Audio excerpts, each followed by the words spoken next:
జీ5 ఉండగా మీ favourite TV shows ని మీరు అస్సలు మిస్ అవ్వలేరు. Complete free. దొంగలు రెక్కి చేసి ఇంట్లోకి చొరబడ్డట్టు మీరు మా ఇంటి మీద బాగానే రెక్కి చేసినట్టున్నారే. అయ్యో, అంత మాట అనకండి. దయచేసి తప్పుగా అర్థం చేసుకోకండి. నోర్ముయ్యవయ్యా.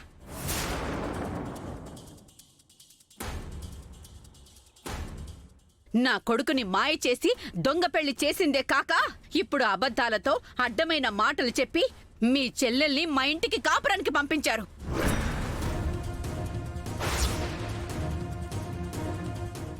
ఇలా ఎందరిని మోసం చేస్తారు?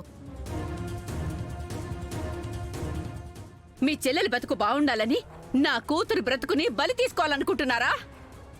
దేవుడు చల్లగా చూశాడు కాబట్టి మీ వాడి బాగోతం ఇలా బయటపడింది. లేదంటే మీ పైపైన మెరుగులకు మోసపోయి మా బిడ్డ బ్రతుకుని వీడి చేతిలో పెట్టి ఆ తర్వాత నెత్తి నోరు కొట్టుకునేవాళ్ళం. ఇంకా అంత దూరం రాలేదు కాబట్టి బ్రతికిపోయాం.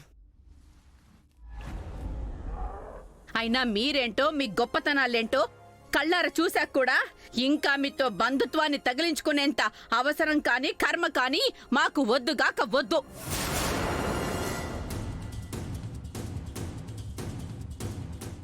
మీరు డబ్బున్న శ్రీమంతులే కావచ్చు, కానీ గుణంలో ఇంతటి దరిద్రం ఉన్న మీ ఇంటి నుంచి వచ్చిన అమ్మాయి కూడా మా ఇంటి కోడలుగా భరించడం మా వల్ల కాదు.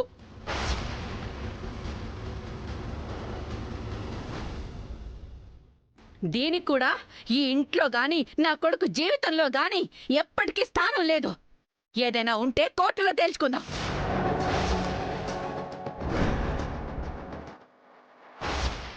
నువ్వు రావే రావే ఇక్కడి నుంచి.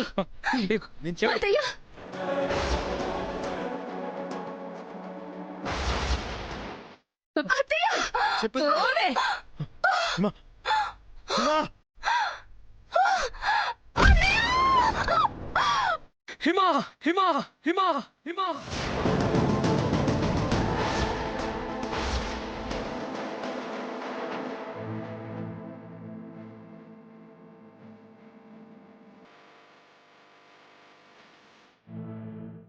లేదు, ఇలా జరగకూడదు. హిమకి ఏం కాకూడదు. అన్నయ్య వాళ్ళకిచ్చిన మాటని నిలబెట్టాలి. నా దేవుడు నా అన్న. ఈ ఇల్లు నా దేవాలయం.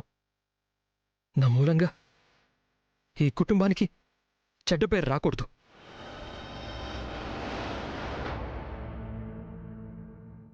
విష్ణుతో జరిగింది చెప్పి నా ప్రేమని మర్చిపోమ్మని కన్విన్స్ చేస్తాను. కుదరకపోతే విష్ణు కాళ్ళు పట్టుకునైనా వేడుకుంటాను. I'm very very sorry Vishnu. I'm very very sorry. ఏమంటున్నావు హిమా? అవునదినా, నువ్వెప్పుడెప్పుడు మా శ్రీకాంత్ అన్నయ్య చేయి పట్టుకొని 7 అడుగులు వేస్తావా అని ఎదురు చూస్తూ ఉన్నాను.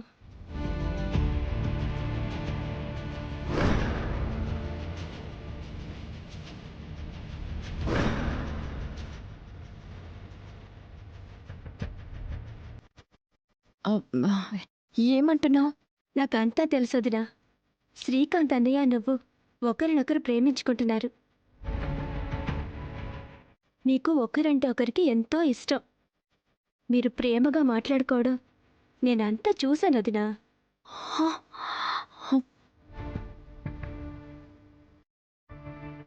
ఈ విషయం నేనెవ్వరికీ చెప్పలే వదినా. మీరిద్దరూ ఒకటయ్యేంత వరకు మీ ప్రేమ గది నా మనసులోనే దాచుకుంటాను. నాకు ఇంకో విషయం కూడా తెలుసుదినా. ఏంటి హిమాది? శ్రీకాంత్ అనే పుట్టినరోజు నాడు తనే రాధన్నయ్యతో మీ ప్రేమ విషయం చెబుతాడంట కదా, అవునా?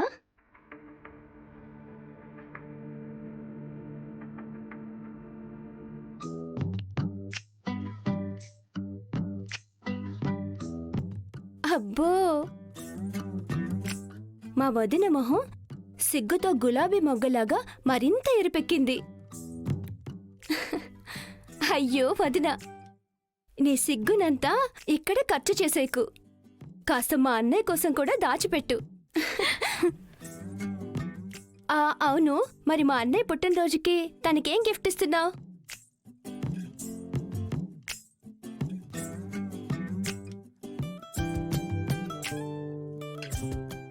వదినా, ఒక పని చేద్దాం. లే, నువ్వు అన్నయ్యకి ఐ లవ్ యూ చెప్పు. నేను మొబైల్లో వీడియో తీస్తాను. వద్దొద్దు హిమా. అయ్యో, ఏం కాదు వదినా. మనసిచ్చి పుచ్చుకున్నప్పుడు ఐ లవ్ యూ అని చెప్పడానికి భయం ఎందుకు?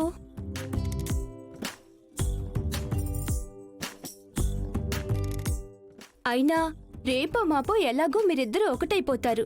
మరింకేంటి? వద్దు హిమా ప్లీజ్, నాకేదోలా ఉంది. అలానే ఉంటుంది వదినా. దీన్నే సిగ్గు అంటారు.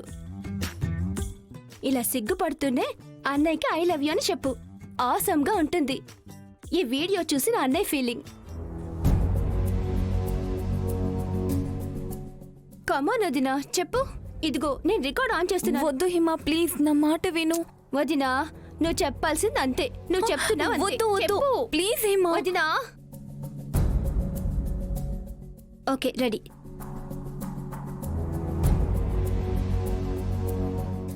చెప్పు వదినా. ఒక పని చేద్దాం వదినా. నీకోసం ఒక బ్యూటిఫుల్ లవ్ సాంగ్ పెడతాను.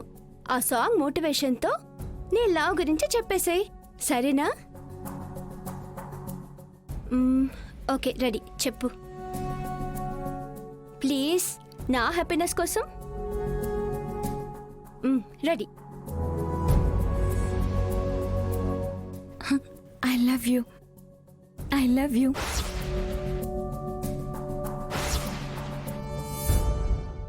నిన్ను నా ప్రాణంగా ప్రేమిస్తున్నాను. నువ్వే నా ప్రపంచం.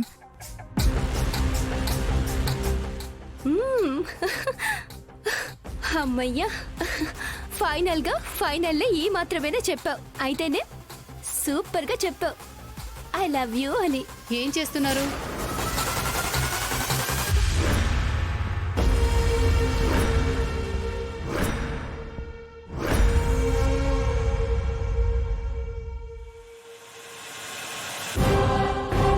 జీ5 యాప్ డౌన్లోడ్ చేసి అన్ని ఎపిసోడ్స్ పూర్తి ఉచితంగా చూడండి.